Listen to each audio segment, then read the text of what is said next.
শামসেরগঞ্জ, ধুলিয়ান ইত্যাদি এই সমস্ত জায়গাতে প্রচুর অস্ত্রশস্ত্র লোকের কাছে আছে এবং সেগুলো কোথা থেকে আসছে, কেন আসছে, কোন টাকায় আসছে সেটা জানা অত্যন্ত জরুরি। এটা নতুন কিছু নয় যে এই জায়গাতে বারবার আমরা দেখেছি জঙ্গি হানা, বাচ্চাদের খেলতে গিয়ে বোম ফাটা, নতুন কিছু নয়। কালকে কালিয়াচকে 3টি বাচ্চা আহত, তার আগের দিন শামসেরগঞ্জে 3টি বাচ্চা আহত, তার আগে বহুবার গোপালগঞ্জে আমি গেছি এবং আমাদের গোলাপগঞ্জ এরিয়াতে দেখেছি, এদিকে মানিকচকের গোপালপুরে দেখেছি বারবার এরকম ঘটনা যে বোম নিয়ে খেলতে গিয়ে বাচ্চারা আহত হয়েছে। এত অস্ত্র শস্ত্র এবং জঙ্গি হানা সেটা কোথা থেকে হচ্ছে এবং কেন হচ্ছে, এই ইনভেস্টিগেশনটা করা ভীষণভাবে দরকার। আমাদের এই শামসেরগঞ্জ, কালিয়াচক, সুজাপুর, গোলাপগঞ্জ এই সমস্ত জায়গাতে বহুবার আমরা এই ধরনের ঘটনা সম্মুখীন হয়েছি এবং আমি মনে করি যে এখানে প্রো টেরর গ্রুপস তারা সেফ শেল্টার নিয়ে রেখেছে এবং তাদের শেল্টার কোথায়, তারা কোনো হিডেন অবজেক্টের ভেতরে আছে কি না সেগুলোকে ইনভেস্টিগেট করে বার করা খুব দরকার। আমরা যদি এই বিষয়টাকে কমিউনাল ডিসহারমোনি বা একটা দাঙ্গা বলে চালিয়ে দিই তাহলে কিন্তু আমরা বিষয়টাকে ডায়ালুট করছি। আমার মনে হয় এটা হিন্দু মুসলমান রায়ত যেটাকে বলে, এটা সেই ফর্ম নয়। আমি আগেও ইন্ডিকেট করেছি যে এই যে ছোট ছোট বাচ্চা মাইনর, তাদেরকে দেখা যাচ্ছে বিভিন্ন জায়গায় ছোটাছুটি করছে এবং সিমিলার কাইন্ড অফ অপারেশন যেটা কিছুদিন আগে আমরা অন্য একটি দেশে এই ধরনের ইভেন্ট আমরা দেখেছি। আমার মনে হয়েছে there is a trend module যারা কাজ করছে এবং এই ট্রেনিংটা একদিনের ট্রেনিং নয়। যারা এই কাজগুলি করেছে তাদের আইডেন্টিটি নিয়ে লোকাল লোকেদের মধ্যে কিন্তু প্রচুর সংশয় আছে। আমি আবেদন জানাচ্ছি, বারবার দেখছি পুলিশের যিনি আধিকারিক আমাদের পশ্চিমবঙ্গ সরকারের, তিনি বলছেন যে 280 জনকে অ্যারেস্ট করা হলো।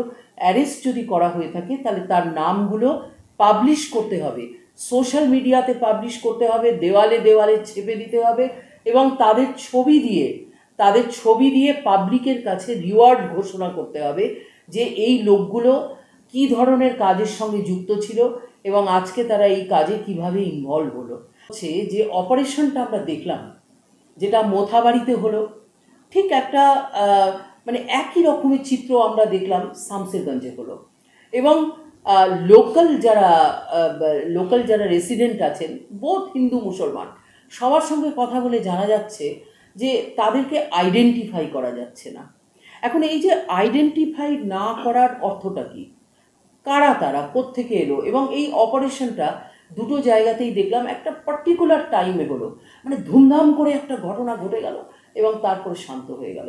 এই যে এই বিষয়টা আমাদের ইনভেস্টিগেট করা একান্তভাবে দরকার। আমাদের যদি আমরা সেলফ ডিনায়াল মোডে থাকি যে আমরা সব ঠিক আছি, এটা একটা কমিউনাল হারমোনির ব্যাপার, তাহলে আমরা ভুল করব। তার কারণ হচ্ছে যে আমাদের এই মালদা মুর্শিদাবাদে প্রচুর পরিমাণে অস্ত্র শস্ত্র বোমা সেগুলো সমস্ত কিন্তু স্টক করে রাখা হয়েছে। তার জন্যই মাঝে মাঝেই আমরা দেখতে পাই হঠাৎ বম ব্লাস্ট।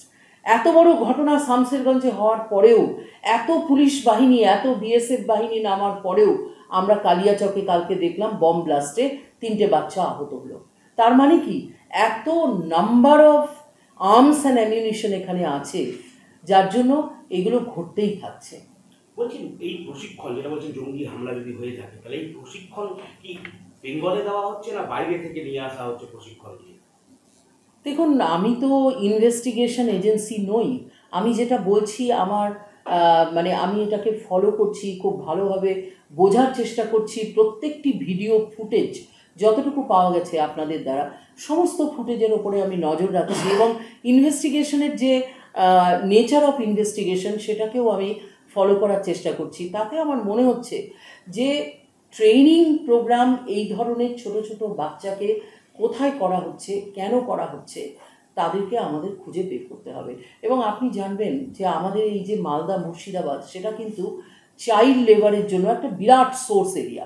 আমি বারবার বলেছি আগেও, এটা হচ্ছে সোর্স এরিয়া, ডেস্টিনেশন এরিয়া হচ্ছে বিভিন্ন মেট্রোপলিটন সিটি, যেখানে বাচ্চাদেরকে এখান থেকে উঠিয়ে নিয়ে যাওয়া হয় এবং অর্গানাইজড গ্রুপ অফ ট্রাফিকিং যারা করে তারাই নিয়ে যায় নিয়ে গিয়ে তাদেরকে বিভিন্ন রকম কাজে লাগানো হয়। এবং কাজে লাগানোর যে বিষয়টা, সেটা হয়তো ইন দ্য মডার্ন ডে তাদেরকে বিভিন্ন বিপথে চালনা করা হচ্ছে, বা তাদেরকে ট্রেনিং দিয়ে এই সব দিকে কিভাবে সঞ্চালন করা যায় তার চেষ্টা চলছে। এটা বলা খুব মুশকিল। তবে আমার মনে হয় যে investigation agency, they have to take help of interstate agencies, যে এটা ঘটনাটা পেছনে কে, কারা, কেন, এবং তাদের ছবিগুলো পাবলিশ করা উচিত পাবলিক ডোমেনে। আমরা দেখেছি অনেক সময় ওয়ান্টেড যারা থাকে বা মিসিং যারা থাকে বা যাদের নিয়ে পুলিশের সংশয় থাকে, তাদের কিন্তু ছেপে দেয়া হয়, পাবলিক যেন আইডেন্টিফাই করতে পারে এরা কারা। কিন্তু এক্ষেত্রে দেখা যাচ্ছে পুলিশ আধিকারিকরা তারা কিন্তু এই লিস্টটা কারোর মিডিয়ার হাতেও দিচ্ছেন না এবং কারোর হাতেই দিচ্ছেন না। অ্যাকিউজদের নাম দিতে অসুবিধা কোথায়? ভিকটিমের পরিচয় দিতে অসুবিধা আছে, কিন্তু অ্যাকিউজদের নাম বা ছবি পাবলিশ করতে তো কোনো অসুবিধা নেই। এটা তো ডিজিটাল এরা, এবং আমাদের যে স্টেট পুলিশ বা সিআইডি পশ্চিমবঙ্গ সরকারের, সেটা অত্যন্ত স্ট্রং, অন্যান্য রাজ্যের তুলনায় অনেক স্ট্রং।